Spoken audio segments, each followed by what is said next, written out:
normalcy. I hate that word, normalcy. I think they should be saying normality, but they say normalcy. Everything back to normalcy, normalcy, normalcy. And that's what you're going to say. And guess what? That's when Jesus says he's going to come. Right in the middle of your party. When's Jesus going to come? In the middle of your party. That's when the Lord's going to come and take his people back. In the middle of your celebration. That's what I think, okay? That's what I think. It makes a lot of sense. Let me move on right here. Can I please, Mr. C? All right. Moses didn't think that he was good enough to make a change, and God called Moses to make a difference. What I'm trying to tell you right now is God is calling you to make a difference. I want to get that through to Ministry Road, please. Wouldn't you like to make a difference in your community? Wouldn't you like to say, hey, you know what, right here, we got together and we made a difference. We made some noise for Jesus, and it appears on the news. Look like some church. Ministry Road ain't a church. Ministry Road needs to be a movement. A church didn't change anything. A club didn't change anything. But a movement changes something. A movement. You can't keep a movement down, or you can't stop a movement. You ever stop a stream from running? And you can't do it. You ever stop an avalanche of snow from rolling down a mountain? Once it starts, brother, it's gone. Okay? It's happening. You can't stop a movement. You can't stop a movement. And once God gets moving with the Ministry Road, let me tell you what. Well, what makes you think, Mr. C, that the Ministry Road is so important? I'm gonna tell you why. All right. Want me to give you a little want me to put out the analytics book about the Ministry Road? Oh, I'm gonna get to some other things right here, but I might not get a chance to. All right. I am talking about how to make a difference. You can make a difference. I played a sermon jam to you that I hope that touches your life, touches your soul, and says, hey, listen, I want to make a difference in my community. I want to make it for the sake of my children. We've got to change the laws. We've got to stand up and make a difference. And I'm going to tell you what, I never touched on it too much. I wanted to yell about it. But you see all of these pedophiles. You see all of these people, these sex offenders that's hurting our children. You see all these people that's on our streets selling drugs to our children. You see all these people that's going around and doing all the abominable things and hurting our children right now. You and I as a Christian have a responsibility to protect that child, to protect our children. God expects us to do it. He says, suffer not the children to come unto me, and if anybody hurts a child, it would be best for them to tie a rope around their neck, tie a 2,000-pound a stone around there, and be thrown to the deepest part of the sea. And there is a special, I said this in my sermon jam, there is a special place in hell that is worse than the other places for people that hurt a child. Well, I don't hurt a child. You voted for somebody that's passing laws that's hurting children. Excuse me? That's like you driving the getaway car. I didn't shoot the guy. I just drove the car. No, you didn't murder the kids, but you put somebody in office that said they was. Yeah. Yes, you sure did. Yes, you did, Mr. Other Party. Oh, yeah. I didn't call no names. Come on, Mr. C, calm down here. Y'all heard this before from me, and you know that. All right? All right, hey, listen. Ministry Road was meant to make a difference. And let me move on a little bit right here. God, I'm dealing with some things that I should tell you, all right? In order for you to make a difference, one of the things that makes us think that we can't make a difference is we look at our lives and you know what's going to hurt you for thinking you can't make a difference in your life? Is what you call comparison. If you compare yourself to other people, it's going to scare you. If David would have compared himself to Goliath, it would have scared him. He didn't even see or care how tall Goliath was. The measure of your self-worth will always have a direct correlation of the height that you are, of how tall you stand. If the world seems to be taller, then it's going to make you feel like you're short and inadequate. Everything in your life that dictates your self-worth is played upon by comparing things. You compare yourself to somebody else. oh, I can't do this. I can't make a difference. I'm only one person. Some things in life you do yourself. God expects you to do it yourself. Other things in life you do it with a team. He brings people together, and the Bible calls that the remnant. God always looks for a remnant of people that will make a difference. And that's why Joshua said, I quote this a lot, you know that, hey everybody, hey you, hey everybody, which ones of you out there are going to raise your hand and say, I will serve the Lord? I want to know. Don't raise your hand if you don't mean it, okay? Who? Who got a driver's license? Who? Okay? Raise your hand and say whether you will or will not serve the Lord. And I preached a sermon not long ago and it talked about make a decision, yes or no. Make a decision, yes or no. What God is requiring of Christians right now is for you to make a decision. The church that every church in the 7 churches of Asia Minor that Jesus spoke to John. John was on the island of Patmos. He was banished to Patmos. He's the only disciple, the apostle, that never was not crucified and died for the cause of Christ. In that man, he died a natural death. He went, God saved him. God brought him to heaven. And he told him about the 7 churches of Asia. And the only church that he had nothing at all good to say about was the church of Laodicea. What was wrong with Laodicea? What was wrong with Laodicea is what is wrong with our mega churches today. They're not worth 2 cents. The preacher preaches a sermon that makes them feel good, and that's okay. That's fine. Preaches a sermon that'll make them reach in their pocket and give their 10 cents to the Lord. Now I'm picking on people, okay? I shouldn't do this. Yeah. Let me tell you what, that sermon someone asked, Mr. C, you gonna start a church? We're gonna start the church. Let me tell you what, the only church that Mr. C is gonna start is the church that can make a difference. I ain't starting no church to sit around and just play nice songs and, oh, glory, hallelujah, y'all look good today, man, and y'all Sunday blues and dress and all that. Yes, and whoa, yeah. We all going to the Shoney's and eat after this and Look at that. I'm dating myself because there ain't even no more Shoney's around here, pretty one. But what I'm trying to say is that church is more, that's a nice thing. Don't get me wrong. It's a nice thing. It's a nice thing. But when you got people in this community right now that can't change the law, how in the world, y'all know I get on this soapbox, man. I'm doing it again. Y'all know I do this. How in the world can we have so many people before the coronavirus, okay, that sits on church pews, so many people that leave the church and don't do nothing to change their community, man. We got crimes out there coming out the wazoo. We got people that's hurting our children, goes in jail, and 5 minutes later they're out of jail. They ain't worried about anything because you know why, huh? Our judicial system is formatted and it is guided by the devil and the demons themselves.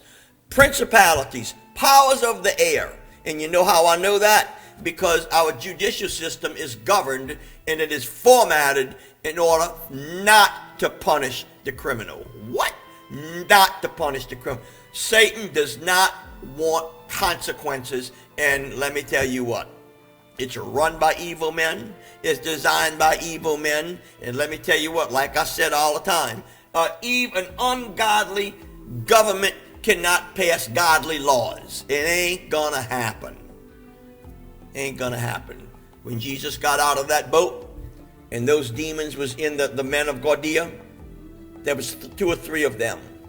They were filled with demons. They were cutting themselves. They was running around like a bunch of madmen. They was breaking. They couldn't even tie them up. They were breaking the chains. Couldn't even deal with the evil that was in these possessed individuals.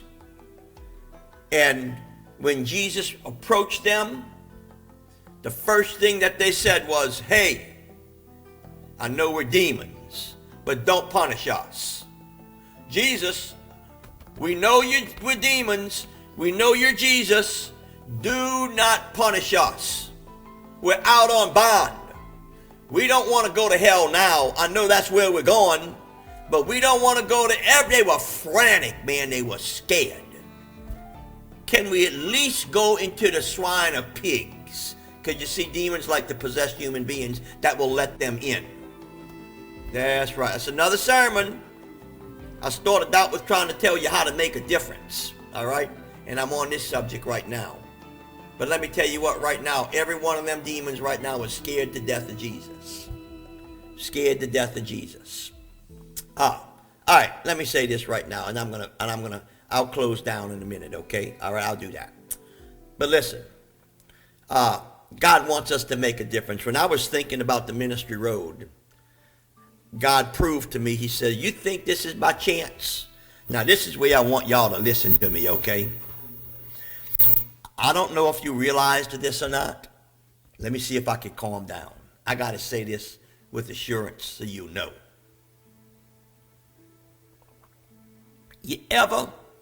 Sometimes things happen by chance. I want to talk to you. I guess I could take 5 minutes to do this. But when I finish saying what I have to say, you know what you're going to say? You got to be kidding me. Wow. We are part of something right now that's supposed to change our community. Mr. C, I just like what you have to say. I didn't know we were going to be that involved to change our community. You got to be kidding me. I hope you can say that. Listen, I know that I did not want to do this. Did not want to do this. Living all right. I like the way I lived. I wasn't no bad person, but I didn't want to do this. And numbers and dates are very, very, very important to God. Nothing is done by chance. The Jews they roamed the desert for 40 years. There is a 400-year covenant that a nation has with God. It's 400 years. A generation is 40 years. The number 7, the number 10, that all these numbers are very, very important to God. That was another one of my sermons. But when you start putting some things together and you say, you got to be kidding me, this puzzle, this piece fits right here. Let me tell you about the ministry road. You know my story, and I walked away from, I didn't want to deal with it anymore, man. I got tired of my community. I just got tired of it all. And I walked away. I walked away from God. I'm driving down the road a year and a half ago. I get a phone call that changes my life. Not from a pastor, not from a nun, not from a priest, not from a deacon, a fellow beer drinking buddy of mine. Said, Mr. C, guess what? You supposed to be a preacher. Get out of here, brother. Did that before. Well, just telling you right now, God said you're supposed to be a preacher. What do you mean God said? Telling you right now, you're supposed to be a preacher. You talk to God about it, he's going to call you. Coming from a man that drink beer with me, man. He's a good guy, don't get me wrong, okay? All right. Let me tell you how this works. I'm going to tell you why the ministry road is going to make a difference. I don't need to convince you of this, but you'll know when it happens and why. And I want you to understand that this is a whole lot more than just sermons, okay? Let me tell you why. I came back to God. God dealt with me, and he did not ask me to do the ministry road. He told me to do the ministry road.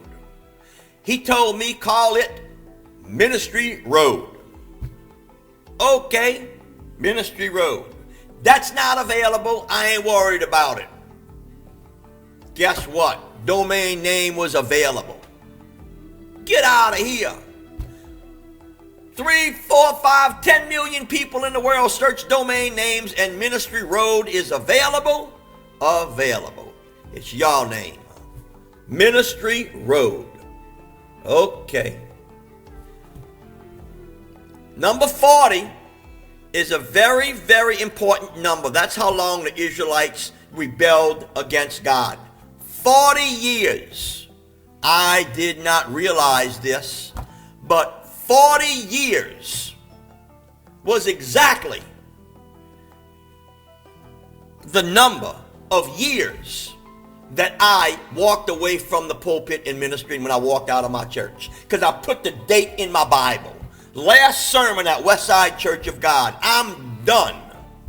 40 years God let me walk in the desert and rebel against him until he called me back. 40 years. That's not a coincidence. Guess what? Remember I talked to you guys about your name being written down in the book of destiny? Remember I tell you about that? The book of destiny is when God puts your name in that book and says you're going to be born. But what's that got to do with the ministry road? Guess what?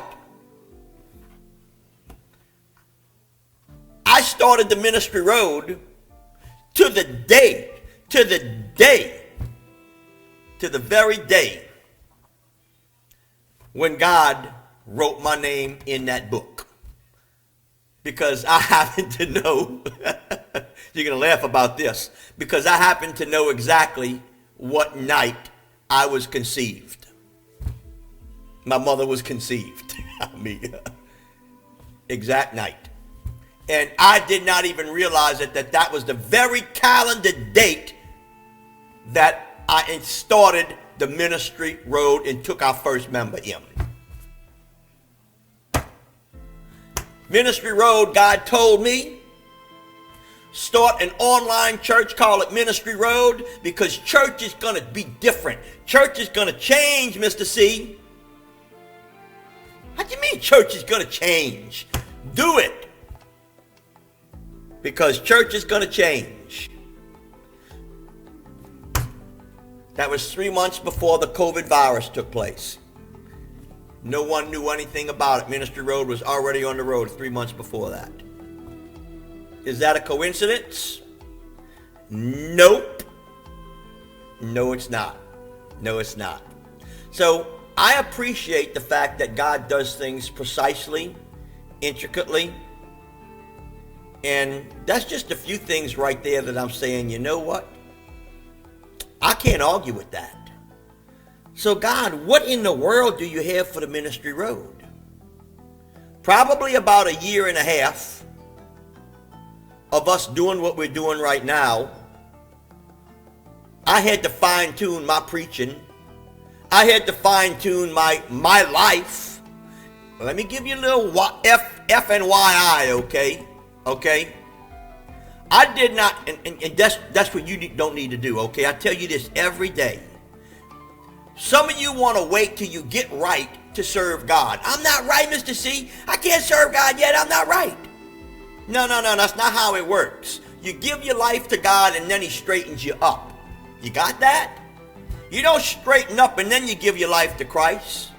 Because let me give you a little FYI. I preached my first sermon. Wasn't even sure if I'd have made it into heaven if I'd have died that day. That's why I said I'm one of you and you're one of me. I ain't no better than anybody. I'm trying to get to heaven just like you are. And I came to Christ and I start preaching the gospel of Jesus Christ and I work on my life every day just like you do. Just like you do.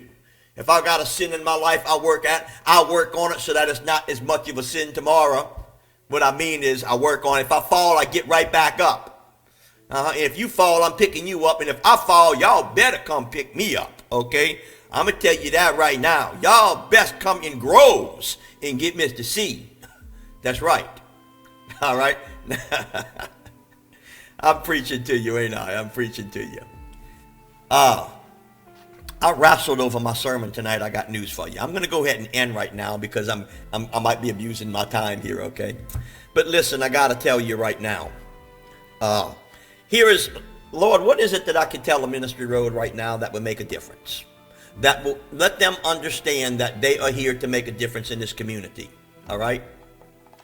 I don't know. I think I've sort of proved to you by the dates of what he did with me and when it started that God wasn't playing around.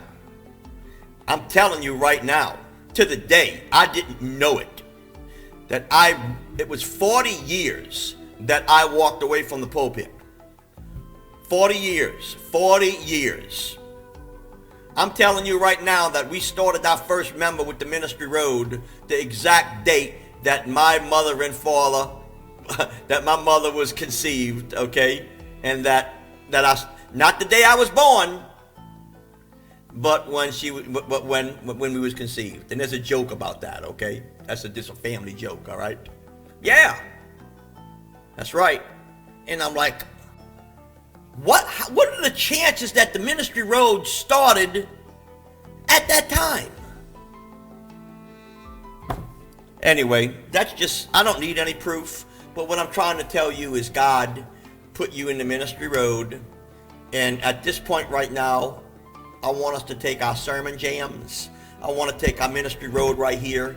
And I want us to do what we need to do. And I want you to become partners. I want us to form our teams. I want us to care. I don't want anybody walking out of this gate right now and a sheep straying. I don't want it to happen unless you say leave us alone.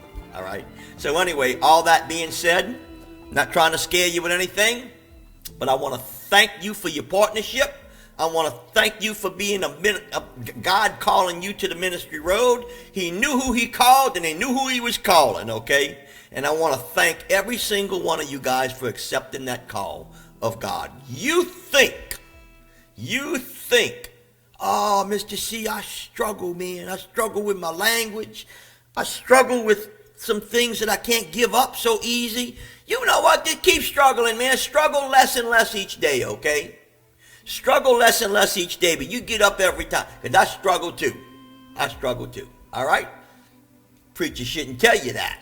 I should say, hey, man, y'all need to be like old me. Man, let me tell you what, I'm good. Oh, yes, let me tell you what, man. Mrs. C struggled with his life too, if you don't mind me saying so, okay? So you will understand.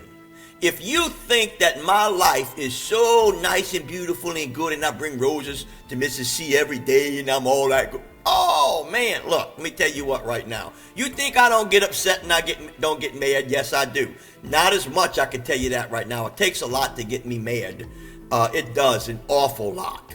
And it just does. And I don't get, what I'm saying is, oh, man, sinning it's a whole lot more difficult for Satan to get over on me now, okay? But a lot of you probably think right now, all right, listen, I promise I'll close. A lot of you probably think, yeah, you promised that 10 minutes ago, Mr. C. A lot of you think that, I can't be like, I'm not a minister. I can't. Yeah, you are a minister. You worry about nothing, okay? You serve God and you pick yourself up every day and you witness to God and you spread the word. And we're going to take this Ministry Road and we're going to spread it and we're going to change our community. That's what we're going to do. And we're going to pray. Anyway, let me close. We're going to pray. God's going to make a difference. Ministry Road, ready to make some changes. Okay, not some changes, but I believe that we're ready to see a greater difference right now in our community. God bless you. God love you. I don't know if I went much over or not. I changed my format a little bit tonight. I've been preaching to you for 48 minutes so far. All right, that's not too bad for a preacher, all right? Love y'all dearly. Get ready. I'm going to tell y'all all right now. Y'all are partners already, okay? But I want y'all to be a partner with the Ministry Road. This is your church. Become a member of the church. Which I ain't no member of no church. What I'm trying to say is you are the Ministry Road church, all right? All right. God bless you. Love you so much. If you have joined us on the YouTube channel, thank you for doing so right now. Thank you for letting me yell at you, okay? All right. God bless you all. We're going to get to our prayers in just a second right here, okay?